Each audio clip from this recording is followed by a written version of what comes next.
परिवेश समय को अनुरोध समय कविता आने एखारे पहुंचतु एवं मंचासन अतिथि अनुरोध करिवे राजन साहब जे बड़ देउल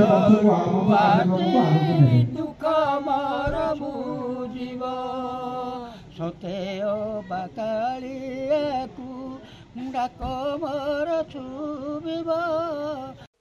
मयूरभंजर गणपर्व मकर पई सबुआडे उत्सव मुखरित होई पड़िथिबा बेले ओदोला राढ़ ग्राम रे थिबा बाबा जोगेश्वर महिला संघर महिला मानक द्वारा राज्यस्तरीय मकर मेला मिलन और सारस्वत समारोह अनुष्ठित होई जाइछि। एथिरे साप्ताहिक संवादपत्र अभिनंदनर संपादक जगदीश मिश्र समेत बहु कवि और कवयित्री माने जोग देइथिले। एही अवसर में 30 ऊर्ध्व कवि निजर स्वरचित कविता पाठ करिथिबा बेले उपस्थित अतिथि माने बहु शिक्षणीय विषय वस्तु उपरे आलोकपात करिथिले।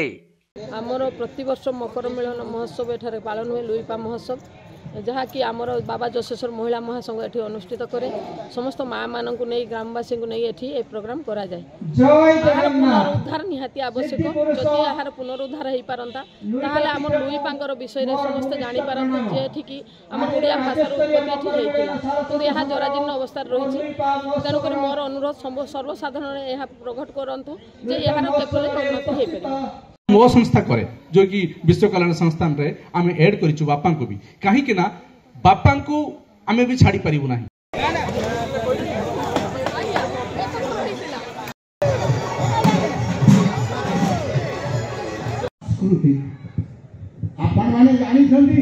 मयूरभंज जिला उदुलारू राजीव कुमार बेहेरा रिपोर्ट कोणार्क लाइव।